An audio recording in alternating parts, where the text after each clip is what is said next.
তোমরা যেহেতু হ্যাঁ 7টা থেকে করো তাহলে তো আর মাঝখানে ফাঁকা রাখার দরকার নেই।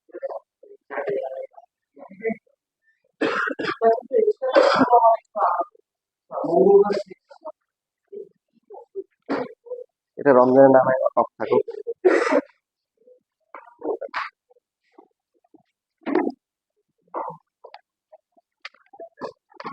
সব দিক থেকে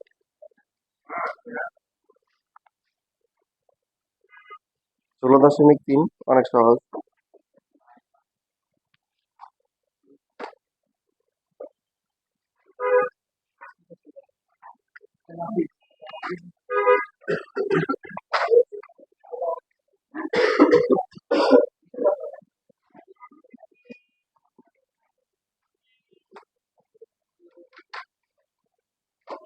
একটা বৃত্তের যদি ব্যাসার্ধ আর হয় তাহলে ব্যাস কত? 2r। পরিধি কত? ক্ষেত্রফল কত?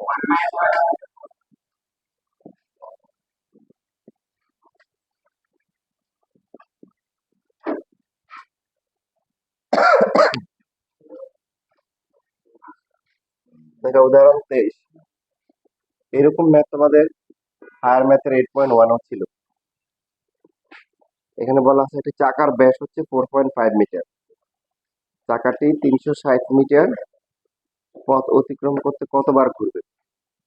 একটা চাকা যদি একবার ঘুরে তাহলে কতটুকু যায়? পরিধির সমান। তাহলে আমরা ধরে নিচ্ছি যে n সংখ্যক বার ঘুরবে। কতবার ঘুরবে? তাহলে n সংখ্যক n into 2πr equal to হচ্ছে কি 360। তাহলে n এর মান কত হবে? 360 ডিভাইড বাই 2πr। 360 2 ইন্টু পাই এর ভ্যালু হচ্ছে 3.1416 আর ব্যাস হচ্ছে 4.5 মিটার। তাহলে ব্যাসার্ধ কত? 4.5 ডিভাইড বাই 2 আসে হচ্ছে 2.25 মিটার। 2.25 ভাগ করে আসে 25.46। তাহলে আনসার কত হবে? 25 হবে। পূর্ণ সংখ্যা না কত বার? তাহলে 25 বার ঘুরছে। কতবার? 25 বার। এখানে প্রায় লেখো কিন্তু পরে লেখার সময় পরে আর প্রায় দেওয়ার দরকার নেই। প্রায় পরেও প্রায় দিও। চাকাটি প্রায় 25 বার ঘুরবে।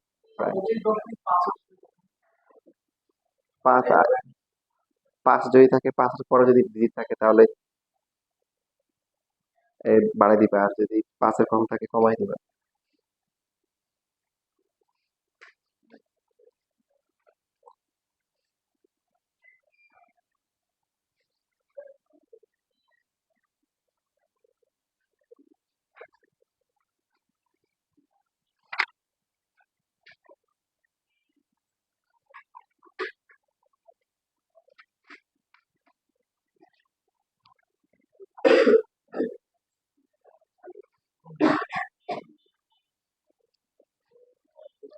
তাহলে দেখো তোমরা অনুশীলনী 7 নাম্বারটা করো।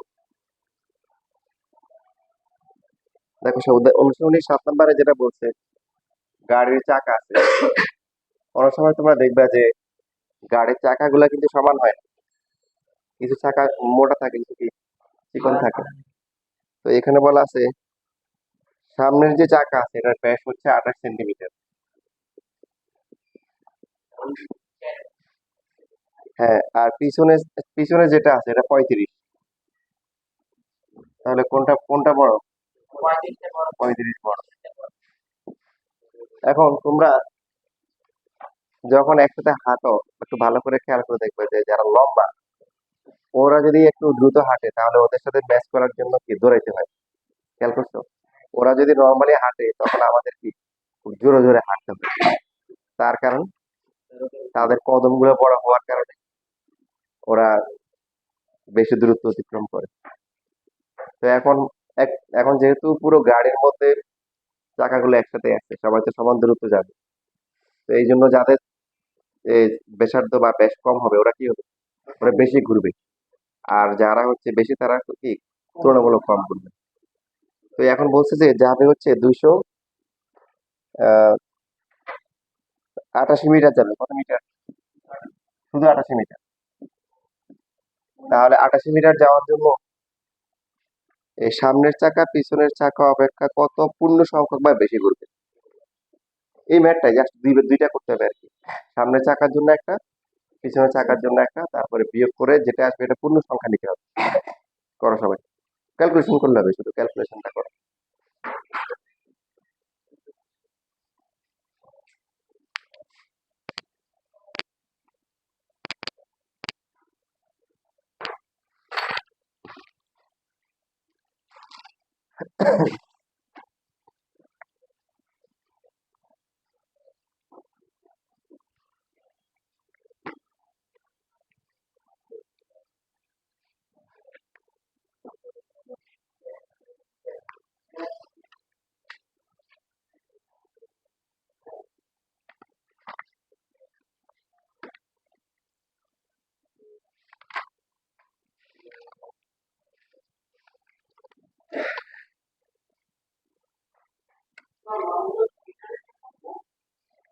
হ্যাঁ, দুইটা সেম করতে হবে তো, দুইটা মিটার নিতে হবে অথবা দুইটা সেন্টিমিটার নিতে হবে। আচ্ছা,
শেষ লেখা।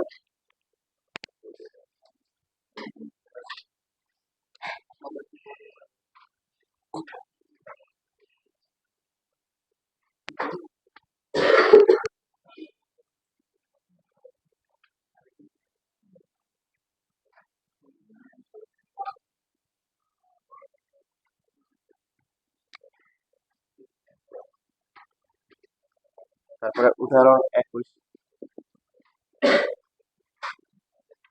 একটা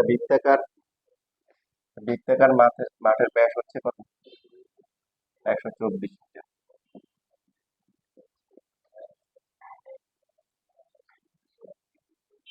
তারপর হচ্ছে মাঠের কি সীমানার ঘেঁষে 6 মিটার চওড়া একটা রাস্তা আছে। সীমানা ঘেঁষে যে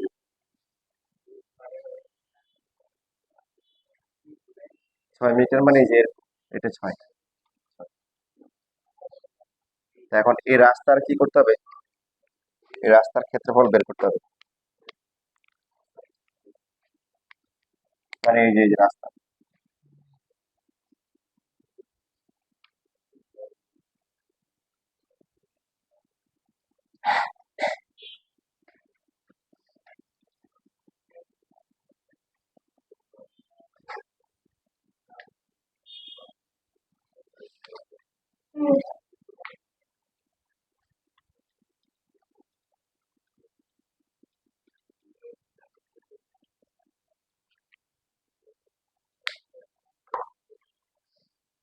তাহলে এই রাস্তার ক্ষেত্রফলটা আমরা কিভাবে বের করতে পারি?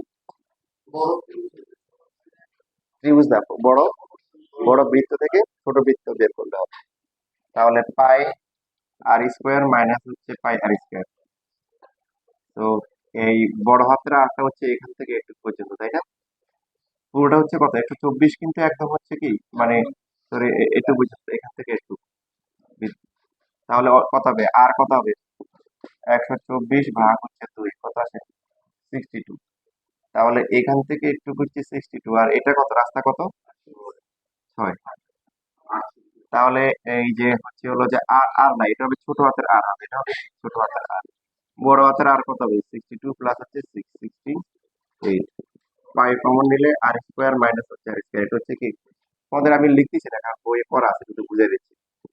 আর তোমরা আসলে এমন কঠিন কঠিন ম্যাথ করে আসছো, হচ্ছে হায়ার ম্যাথের চ্যাপ্টার তুমি করছো না, মানে অনেক কঠিন কঠিন চ্যাপ্টার করে এখন এইসব ম্যাথ তোমাদের জন্য না দিই, প্র্যাকটিস।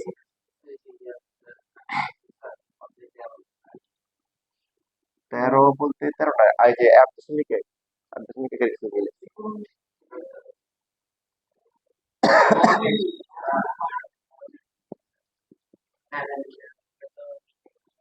গণজ্যামিতির সাথে না, বরঞ্চ 8.1-এর বৃত্তচাপের দৈর্ঘ্য বা বৃত্তগুলোর সাথে কিছুটা মিলে আছে।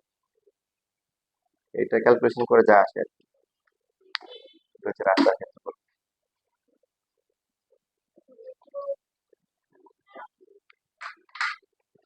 তবে এখানে খেয়াল রাখতে হবে রাস্তাটা ভিতরে না বাইরে, এটা খেয়াল রাখতে হবে। যেহেতু বলা আছে কি সীমানা ঘেঁষে, তো এটার মতো তোমাদের উদাহরণ 6-এও একটা ম্যাথ আছে, এটা করে নিও। দেখি এখানে একটা ম্যাথ আছে, ইন্টারেস্টিং ম্যাথ, সহজ ম্যাথ, কিন্তু অনেকে পারে না। এখন তোমরা হচ্ছে যে এই কথাটাকে ভুল প্রমাণ করবা যে অনেকে পারে না, এখন তোমরা পারবা।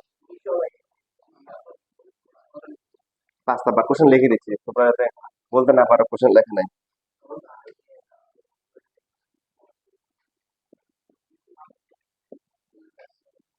একটা বৃত্তাকার মাঠকে ঘিরে একটি রাস্তা আছে।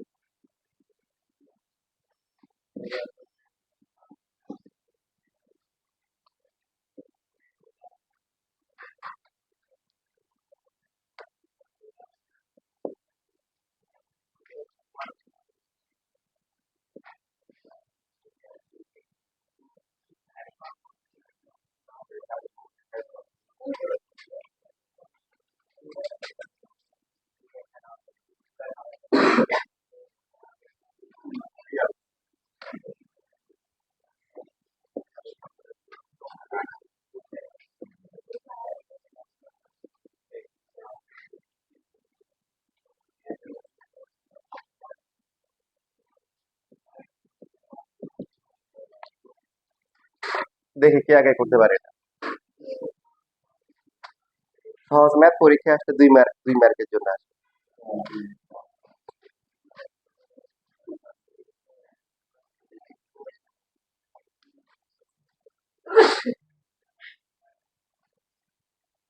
বৃত্তাকার মাঠ আছে, মাঠের বাইরে কি আছে? রাস্তা। তোমরা যেমন হচ্ছে যে ক্রিকেট খেলা দেখো না, তো ওইটা হচ্ছে বৃত্তাকার, তার বাইরে আবার ইয়ে থাকে না,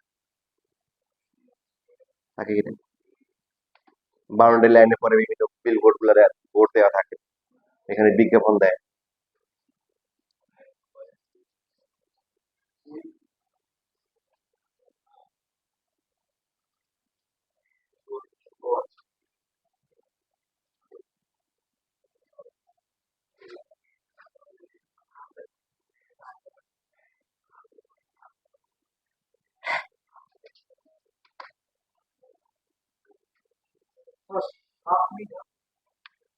আপনি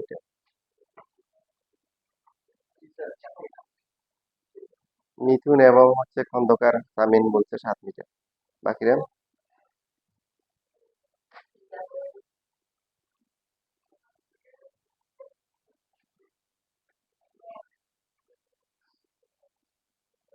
সবার পারা উচিত, করে দিলেই বলবে যে স্যারের পড়া সহজ ছিল। হ্যাঁ,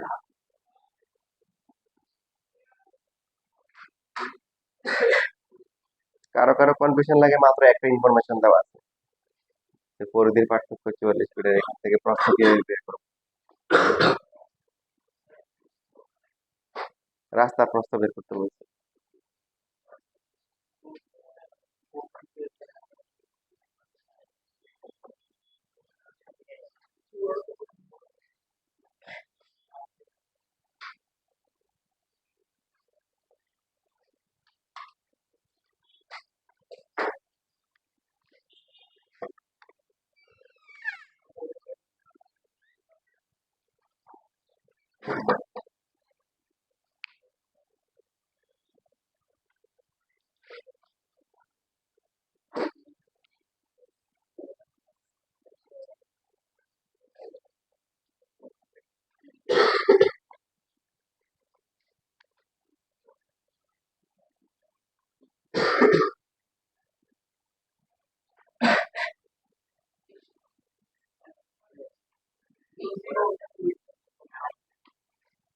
তো আমরা বাইরের ব্যাসার্ধ 8 ধরলাম আর ভিতরের ব্যাসার্ধ কি? তাহলে প্রশ্ন দেওয়া আছে 2 পাই r - 2 pi r equal to কি? তো 2 পাই কমন গেলে কি হয়? আমার এখন যেটা সমস্যা হচ্ছে আরো নাই, তাহলে কি কিছু সমস্যা নাই? কেন নাই বলো তো দেখি। রাস্তা প্রস্থ, হ্যাঁ, ছোট বাদ দিলে এই যে এটা যদি বড় হাতের আর হয়, এটা ছোট হাতের আর, তার মানে একটু কত r - r, আর এটাই হচ্ছে রাস্তার প্রস্থ শেষ। বুঝতে পেরেছি? এটাই। আচ্ছা, করো করো।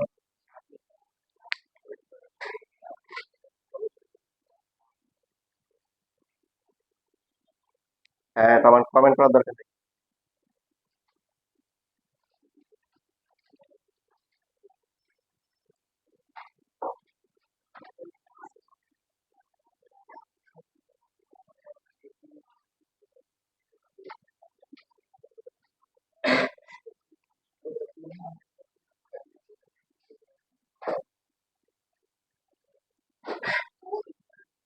রমজান মাস চলে আসছে, তাই না?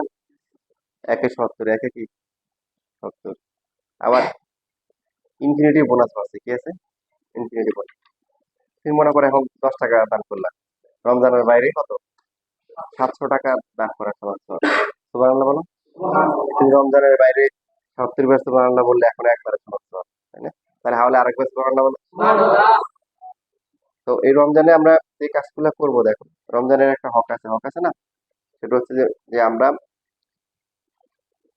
দুনিয়াবি কাজ করব অথবা আখিরাতের কাজ করব, অনর্থক কাজ করব না।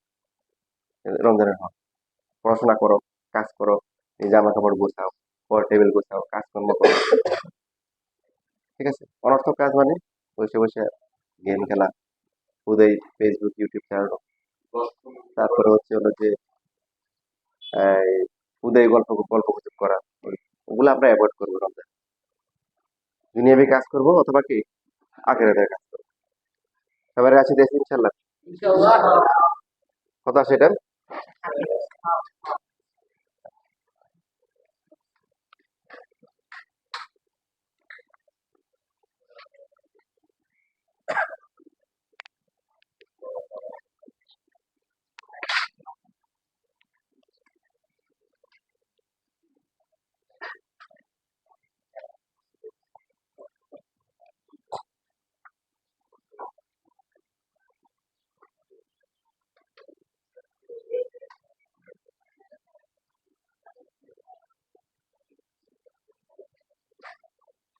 দেখো উদাহরণ, তোমাদের সবচেয়ে ইম্পর্টেন্ট কোশ্চেন হচ্ছে 8 নাম্বার আর হচ্ছে 9 নাম্বার।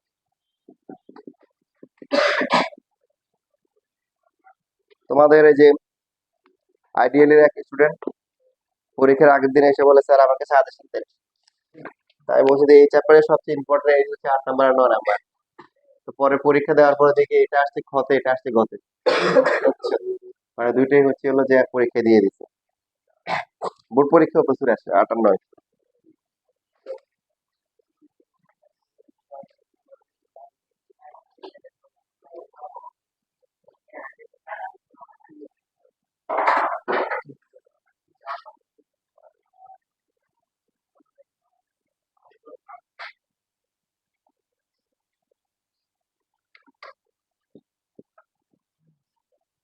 দেখো একটা বৃত্তের ভিতরে একটা বর্গ আছে, কি আছে বলো?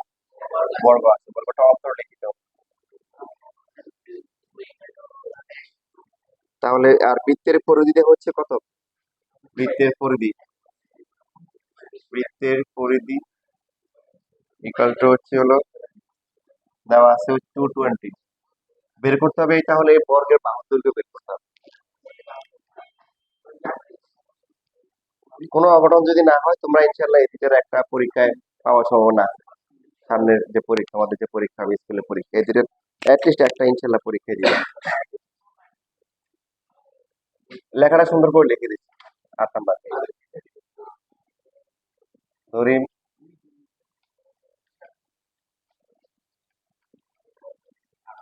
বৃত্তের ব্যাসার্ধ আর কি ধরবো, বৃত্তের পরিধি কি দেওয়া ছিল? মিটার ছিল না সেন্টিমিটার ছিল? মিটার। তাহলে আমরা ব্যাসার্ধ কি ধরবো? ব্যাসার্ধ মিটার ধরবো, সেন্টিমিটার থেকে সেন্টিমিটার। এবং বর্গের অন্তর্লিখিত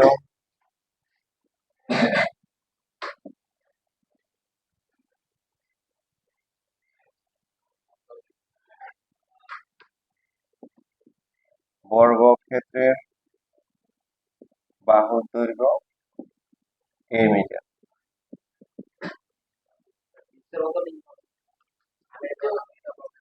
হ্যাঁ, বৃত্তে অন্তর্লিখিত বর্গক্ষেত্রের বাহুর দৈর্ঘ্য এ মিটার। প্রশ্ন মতে বৃত্তের পরিধি হচ্ছে কত? 2 পাই আর, 2 পাই আর 220, আর হচ্ছে 220 ডিভাইড বাই 2 পাই। তোমরা কিন্তু পায়ের মানটা লিখবে না, এটা কিন্তু নাম্বার স্কুলে কাটে, লিখে তারপরে ক্যালকুলেশন করবে। 2 × 3, অনেকে ক্যালকুলেটার ওই যে পাই দিয়ে লেখা দিয়ে দেওয়া যায় না, ওইভাবে দেয়, ওইভাবে দিবে না, এটা লিখবে এবং এই মানটাই বসাবে। ওটা না, না অ্যাকুরেট না, এটাই লিখবো এবং এটাই বসাবো। ঠিক আছে, এটাই লিখবো, এটাই এটা এবং বসাবো। কত আসে তাহলে?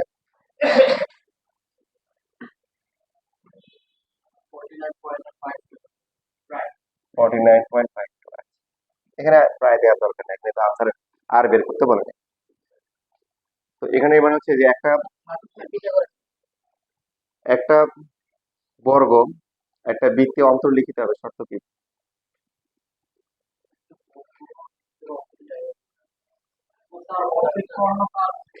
হ্যাঁ, বৃত্তের এই যে বর্গের যে কর্ণ হবে সেটা কি? তার কারণ এই পয়েন্ট থেকে কি এই যে ও এ, ও বি, ও সি, ও ডি সবগুলো সমান না? সমান না। তো এই কথাটা সুন্দর করে লিখে দিবেন, আমার একটা নাম্বার কাটবে যেহেতু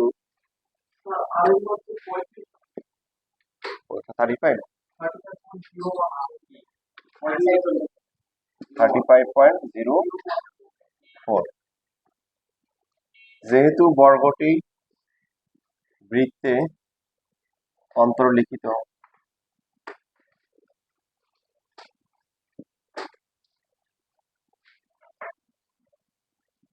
তাই বর্গটির ব্যাস বৃত্তটির কি হবে, না বর্গটির কি কর্ণের দৈর্ঘ্য, কর্ণের দৈর্ঘ্য বৃত্তটির ব্যাসের সমান হবে। এই কথাটা আমরা লিখে দিই।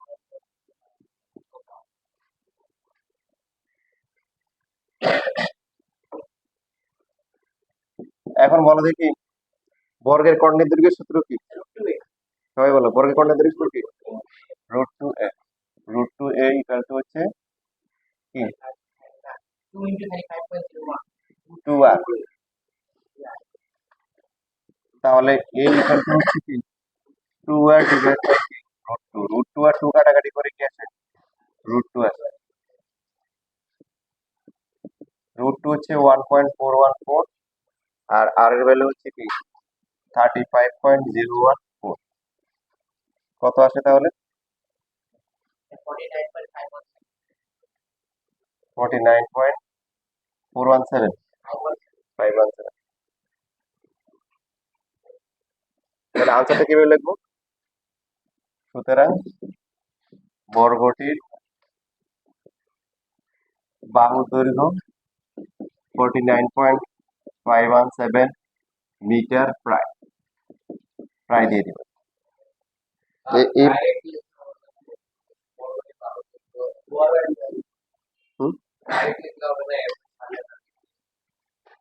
কোনটা, হ্যাঁ এটা এটা স্কুলের টিচারদের জন্য প্রিয় লাইন, এগুলোর জন্য নাম্বার দেয়, বোর্ড পরীক্ষায় তোমার সমস্যা নাই, নাম্বার দিয়ে দিবে।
শেষ লেখা,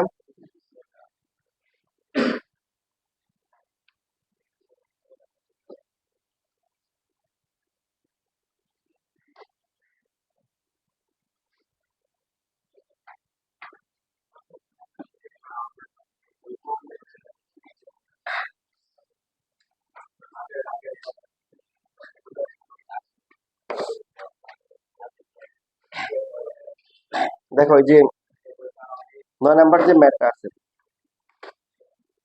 ইন্টারেস্টিং একটা ম্যাথ, কারণ এটাই হচ্ছে একমাত্র ম্যাথ যাতে কোনো তথ্য উপাত্ত দেওয়া নাই, কোনো মান দেওয়া নাই, খেয়াল করছো যারা বই আছে, একটি বৃত্তের পরিধি একটি সমবাহু ত্রিভুজের পরিসীমার সমান, এদের ক্ষেত্রফলের অনুপাত নির্ণয় করো।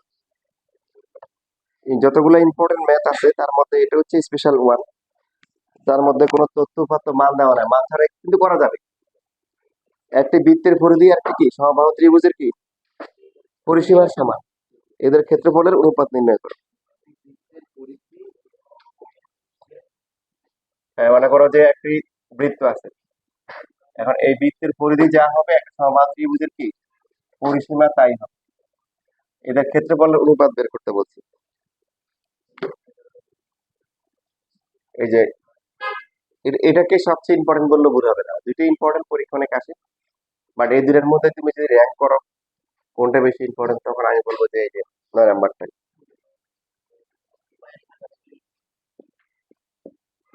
ধরি বৃত্তটির ব্যাসার্ধ আর কি, মিটার না সেন্টিমিটার?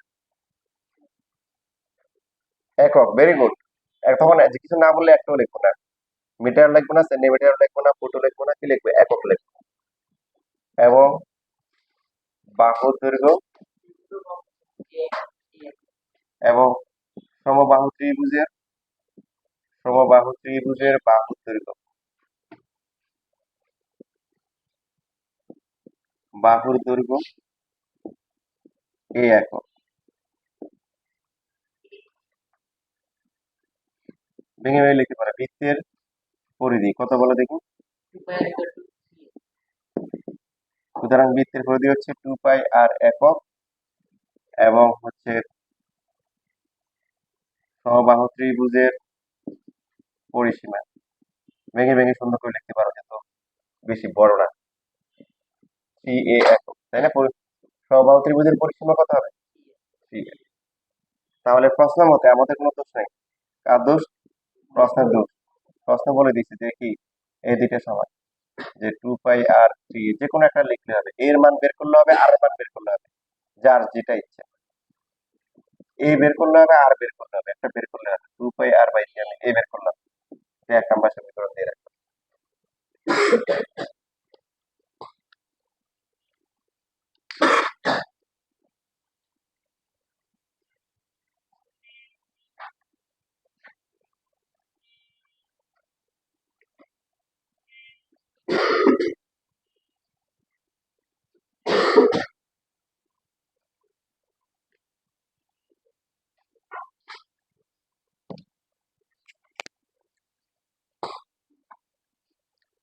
মুসলমানদের জন্য, ইমানদারদের জন্য আল্লাহ এমন নিয়ামত দিছে, দুনিয়ার মানুষদেরকে এই নিয়ামত দেয় না। সর্ব অবস্থায় তারা সাকসেসফুল, সর্ব অবস্থায়। যুদ্ধের ময়দানে গেছে, যুদ্ধে পরাজিত হয়ে গেছে, শহীদ হয়ে গেছে, তো কি হয়েছে? হ্যাঁ হ্যাঁ, পরাজয় বরণ করছে, দুনিয়ার মানুষ বলছে এরা তো হাইরে গেছে, তাই না? আর আল্লাহ বলছে কি, যারা আল্লাহ রাস্তায় মারা গেছে এদেরকে তোমরা কি মৃত বলিও না, ওরা জীবিত, কিন্তু তোমরা বুঝতে পারো না, আমরা বলতে পারি না। আর যারা জিতে আসে ওরা হচ্ছে গাজী, ওদের মর্যাদা আছে, তাই না? সব কাজে তুমি হচ্ছে যে মনে পরীক্ষা দিচ্ছ, আশানুরূপ ফল হয় নাই, তো এটাও তোমার একটা পরীক্ষা।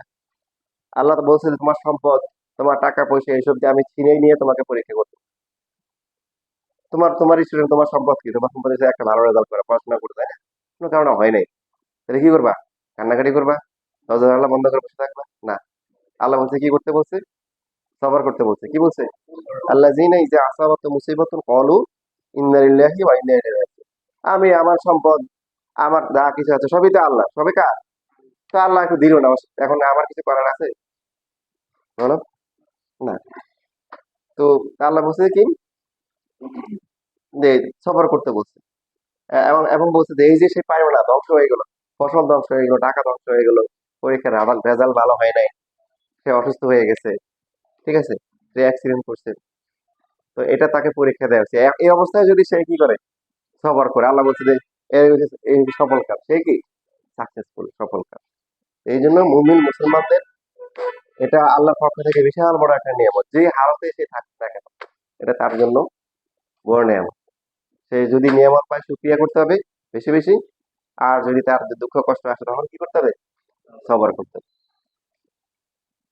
এবার এখানে আমাদের কি করতে হবে? এখানে ক্ষেত্রফল বের করতে হবে। সুতরাং বৃত্তের ক্ষেত্রফল এবং সমবাহু ত্রিভুজের ক্ষেত্রফলের অনুপাত,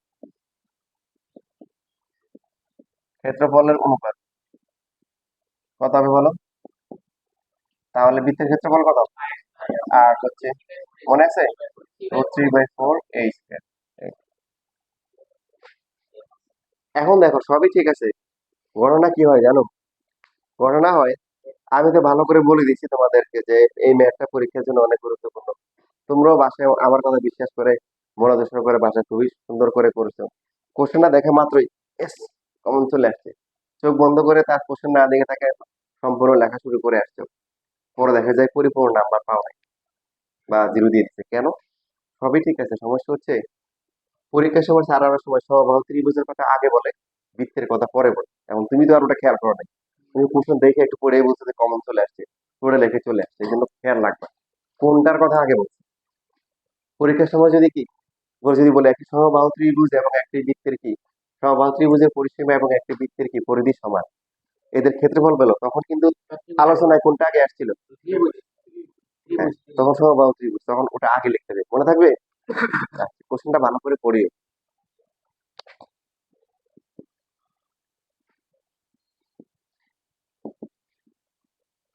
এবার আমরা মান বসাবো, তাহলে এর মান কত? বাই থ্রি হোল কি স্কোয়ার, পাশে লিখে দিব 1 নং হতে মান বসিয়ে। যেহেতু কি অনুপাত, তার মানে কি একই জাতীয় রাশি দিয়ে কি করা যাবে? ভাগ করা যাবে। দেখো এখানে আসবে 9 পাই স্কোয়ার আর স্কোয়ার ডিভাইডেড বাই কি, 9 না 4, আর নিচে কি আসবে? 9 আসবে। আমরা উভয় অনুপাতকে ভাগ করার আগে আমরা নিজেরাই তো একটা বাড়াবাড়ি করতেছি। তো এখানে 4 4 কাটা যায়, পাই স্কোয়ার আর স্কোয়ার, দেখো √3 কে দিয়ে 9 কে ভাগ করলে কত হবে? 3√3 হবে না? 3√3, বুঝতেছি 3√3 কেন?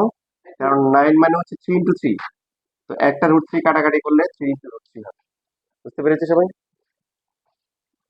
এরপরে আমরা উভয় পক্ষকে এখন এই যে পাই আর স্কোয়ার দিয়ে ভাগ করতে পারি না, মানে প্রত্যেক অনুপাতকে।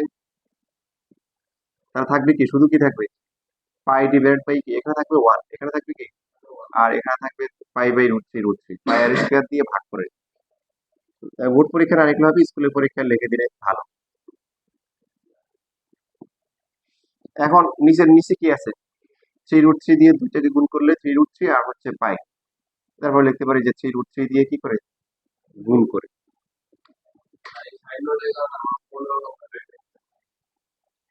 তুমি হচ্ছে হলে 1 বছরের অভিজ্ঞ, আমি হচ্ছে 21 বছরের অভিজ্ঞ। হুম। তো এই যে এই মানটা কি জানা না অজানা? এটা কি জানা, তার মানে কোশ্চেনে যদি উপত্য না থাকলেও আনসার কিন্তু ঠিকই আছে, এটা মানে জানা আছে। ঠিক আছে, এই জন্য সাইডের গুলো আমি ইচ্ছে করে লিখে দিচ্ছি, কারণ এর জন্য তোমাদের টিচাররা যে নাম্বার কাটতে পছন্দ করে। এটাই হচ্ছে আনসার।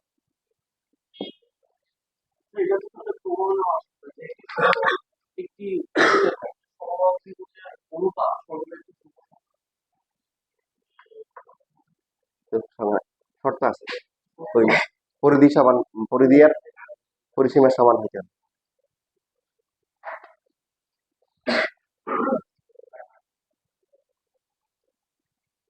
লেখো, যারা লেখো না তারা লিখে নাও। এই তো প্রায় শেষ হয়ে গেছে, এটা এই চ্যাপ্টার ছোট।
দেখো এখানে উদাহরণে 26-এ একটা বর্গ আছে এবং এই বর্গের একটা মাথায় একটা অর্ধবৃত্ত আছে, কি আছে? অর্ধবৃত্ত। তাহলে এই সম্পূর্ণ ক্ষেত্রটির ক্ষেত্রফল বের করতে হবে, যেখানে হচ্ছে হলো যে প্রত্যেকটা বাহুর দৈর্ঘ্য হচ্ছে হলো 22 মিটার। পারা যাবে? করো দেখো। বর্গের বাহু হচ্ছে 22 মিটার।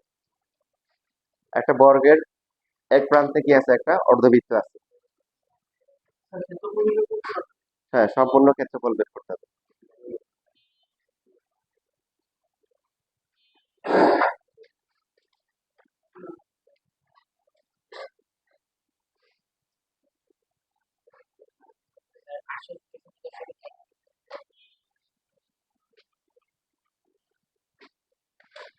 না, একটু আবার চেক করো।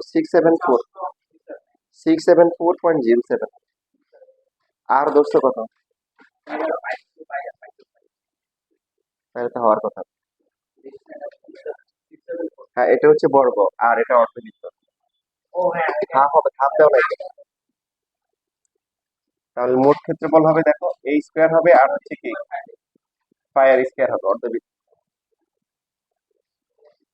এই হচ্ছে বাই হাফ ইন্টু 3.14 আর কত? আর হচ্ছে 11। এর বেটে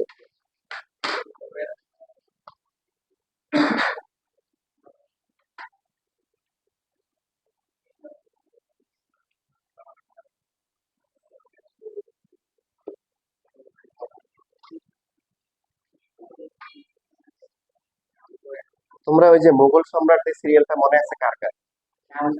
শাহজাহানের ছেলের নাম কি?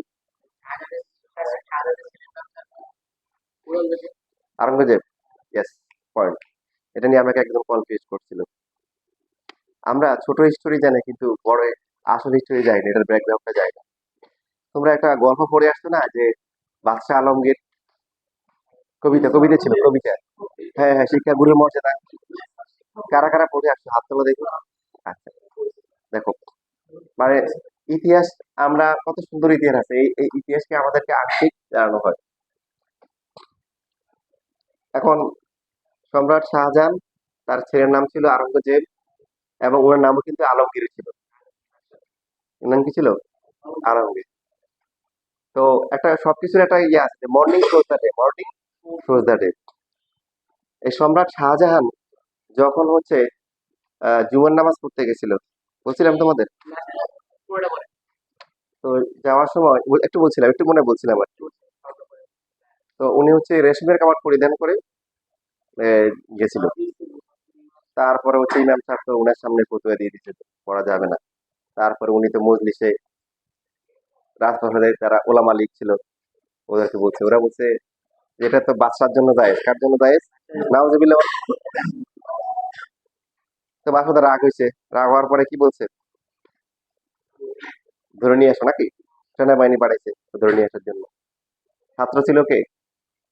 তখন হচ্ছে হলো ওই তারিয়া, তার তার তার কাছেই পড়তে হচ্ছে হলো বাদশার ছেলে আওরঙ্গজেব, মানে আলমগীর।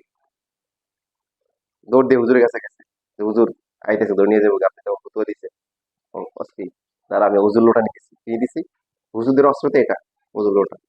ওই যে দৌড় দিয়ে গেছে, বাপে খাইনি তো বাপে তো উজুর লোটা নিয়ে দিয়েছে, তোমার বদোয়া দিব, কি দিব?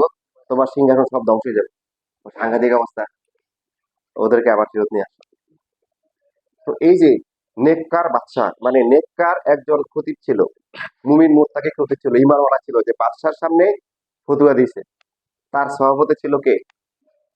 আলমগীর, আওরঙ্গজেব, যাকে আমরা চিনি।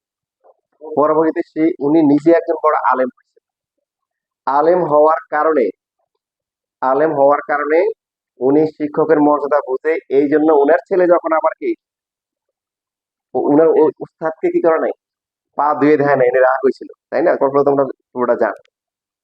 এখন দেখো, এবার আসল কাহিনী বলি। ফতোয়া, ফতোয়া তোমরা জানো, ফতোয়া মানে মাসলা মাসাইল। এটা কিন্তু খুবই গুরুত্বপূর্ণ একটা বিষয়। মানে এটা সবাই দিতে পারে না। মানে একটা কোনো একটা সমস্যা, নতুন সমস্যা হয়েছে, এটা মাসলা কি হবে, এটা ফতুয়া কি হবে, এটা সবাই দিতে পারে না। এই ফতুয়া যে কিতাবগুলো আছে, তার মধ্যে প্রসিদ্ধ কিতাব তোমরা জানো কোনটা? কয়েকটা। তার মধ্যে একটা হচ্ছে হলো ফতুয়াই আলমগীর। এই ফতুয়াই আলমগীর। এবং এই ফতুয়া আলমগীর কে লিখছে? এই বাদশাহ আলমগীর। তার সে যখন বাদশাহ হয়েছে, তার উপস্থিত ওলামায়ে কেরাম সবাইকে নিয়ে এই ফতুয়া আলমগীর বের করছে। জানতে চেষ্টা, জানো তোমরা? জানো না? তো এই যে শিক্ষাগুরুর মর্যাদা দিতে পারছে কেন? উনি নিজে বড় একজন আলেম ছিলেন, জ্ঞানী ছিলেন এই জন্য। এবং আমি ওই যে ওই যে পরে নেটে সার্চ দিলাম, পরে এগুলো একটা বাংলায় পরে ইয়ে হয়েছে, তর্জমা হয়েছে, নিলাম। একটা বই দেখলাম, 321 পৃষ্ঠা, কত পৃষ্ঠা জানি? এটা শুধু একটা খণ্ড, 6টা খণ্ড আছে, 6টা। প্রত্যেকটা খণ্ডই 300 থেকে 350 এরকম খণ্ড। কে 6টা খণ্ড আছে। ফতুয়া বিভাগের ফতুয়া সবাই দিতে পারে না। দেখো ডাক্তার যারা আছে সবাই কিন্তু সার্জারি করে না বা অপারেশন করে না, করায় ও টপ লেভেলে যারা আছে ওরা করে। তো ফতুয়া মাসলা মানে সবাই জানো, টপ জ্ঞান থাকতে হয়। তো সে কে দিছে? বাদশাহ আলমগীর। কে ছিল? বাদশাহ ছিল কিন্তু। আর আমরা যদি বলি ওরে আল্লাহ, আমার এবার বলতে কি নামাজ কালাম পড়ার সময় আছে? আমি তো অনেক ব্যস্ত, আমি কি অনেক ব্যস্ত। তো এই এক্সকিউজ দেখে লাভ নাই, এক্সকিউজ দেখে কি লাভ নাই। তোমরা খাজা মঈনুদ্দিন চিশতি রহমতুল্লাহর নাম শুনছো না? উনার কাহিনী একদিন বলবো। উনি ইন্ডিয়াতে আসার পরে কতজন মুসলমান হয়েছিল আনুমানিক ভালো দেখি? মাত্র 10 লাখ হিন্দু মুসলমান হয়েছিল, মাত্র 10 লাখ। সুবহানাল্লাহ বলবে না? বলে দিতে হয় কেন? এই বলে দিতে হয় কেন? কোথায় সুবহানাল্লাহ বলতে হবে না? বলে কেমন আছেন? ভাই ইনশাল্লাহ ভালো আছি। আমি অনেক লোকের দেখছি, হ্যাঁ ইনশাল্লাহ ভালো আছি। তো এখন উনি যখন মারা যায়, তার মানে উনি যে এসে লোক না, যে তার সফরে শুধু হিন্দুই মুসলমান হচ্ছে কত? 10 লাখ ইন্ডিয়াতে। এখন উনি যখন মারা যায়, তো যারা আলেম ওলামা আছে ও সবাই তো মনে চায় এই লোকটা যারা দাবি করে, তাই না? বলো যাবে না? সবাই হয় যে এরকম। তো উনি মারা যাওয়ার আগে ওনার আবার যে অ্যাসিস্ট্যান্ট ছিল তাকে বলে গেছে যে যে আবার জানাজা পড়াবে তার কয়েকটা ক্রাইটেরিয়া আছে। তো 1 নাম্বার ক্রাইটেরিয়া ছিল, সে হচ্ছে হলো যে প্রাপ্তবয়স্ক হওয়ার পরে জীবনে কোনোদিন নামাজ কাজা করে নাই। এই বাস শেষ। যারা আশা করতেছিল ওদের অনেকের শেষ, ওখানে শেষ। বলছে যে উনি প্রাপ্তবয়স্ক বয়স্ক হওয়ার পরে জীবনে কোনোদিন হচ্ছে হলো যে তাহাজ্জুদ নামাজ ছাড়ে নাই। এবার আরো অনেকে শেষ। উনি হচ্ছে হলো যে প্রাপ্তবয়স্ক হওয়ার পরে কেউ কোনোদিন কোনো কবিরা গুনাহ করে নাই, তো অনেকে শেষ। 4 নাম্বার পয়েন্ট, 4 নাম্বার পয়েন্ট বলছে যে যে কোনোদিন আসরের সুন্নত নামাজের 4 রাকাত সুন্নত ছাড়ে না। আসরের 4 রাকাত সুন্নত কিন্তু পড়া লাগে না, না পড়লে জানো তো। এখন ও প্রথম গুলা যার টুকিটাকি ছিল, এখন 4 নাম্বারটা বলার পর দেখা যায় কেউই নেই। পিছন থেকে একজন আসতেছে, আর যাকে দেখে সবাই অবাক হয়ে দাঁড়াচ্ছে। কে সে? নামটা পুরোপুরি মনে নেই, তোমরা ওই যে ইতিহাস বই পড়ে থাকবে। ইন্ডিয়ান সাবকন্টিনেন্টে একজন ছিল ইলতুৎমিশ নামে, কি একজন ছিল, মানে দিল্লির গভর্নর ছিল। এরকম একটা নাম শুনছো তোমরা কেউ? সে সবাই তাকে আছে যে কে আগে আসতেছে পিছন থেকে? দিল্লির গভর্নর, প্রেসিডেন্ট পিছন দিক থেকে আসতেছে, আর বড় মনে করতেছে আল্লাহ, এই কিছু কিছু আমার কিছু কিছু আমল ছিল লুকায় রাখছিলাম, আপনি আপনি সবার সামনে প্রকাশ করে দিলেন। কি করে দিলেন? প্রকাশ করে দিলেন। কে সে? দিল্লির গভর্নর। তো এই যে মহান ব্যক্তি যারা ছিল, যারা ব্যস্ত লোক ছিল, তারাই যদি এরকম আমল করতে পারে, তুমি আর আপনি কোথায়? নিজেকে প্রশ্ন করা উচিত, তাই না? ঠিক আছে, আল্লাহ আমাদের সবাইকে যে মহামানব যারা ছিল তাদের এই সমস্ত গল্প থেকে কিছুটা হলেও কি শিক্ষা নিয়ে আমল করার তৌফিক দান করুক আমাকে। ঠিক আছে, আজকে এটুকু থাকবে। আসসালামু আলাইকুম।